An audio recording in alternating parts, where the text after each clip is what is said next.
So once we're familiar with how it feels when we activate the diaphragm comes down and the belly starts to displace forward.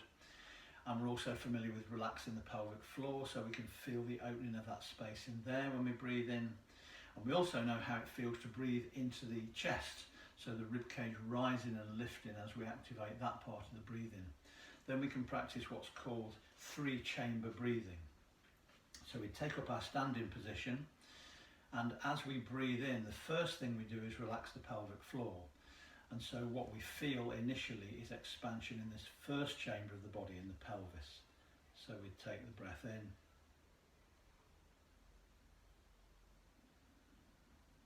And we can register that feeling.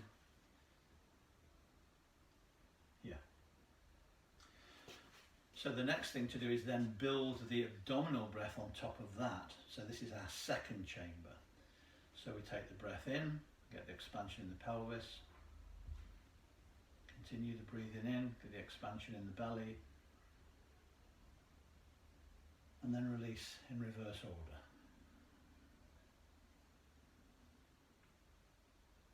And we can use the hands just to sort of register the feeling of those things happening.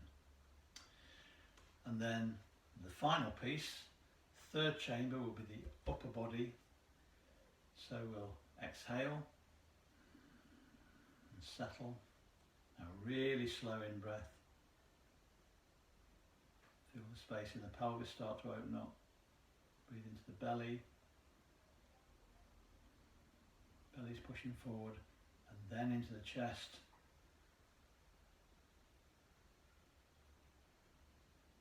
Release the chest. Release the belly. And then release the pelvis.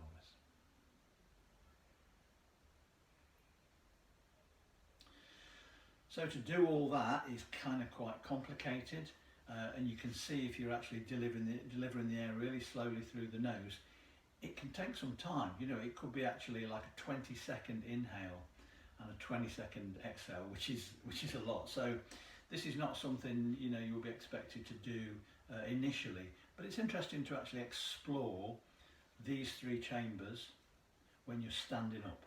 And obviously you can also explore them when you're lying down, which is sort of the easiest way to explore them for a start.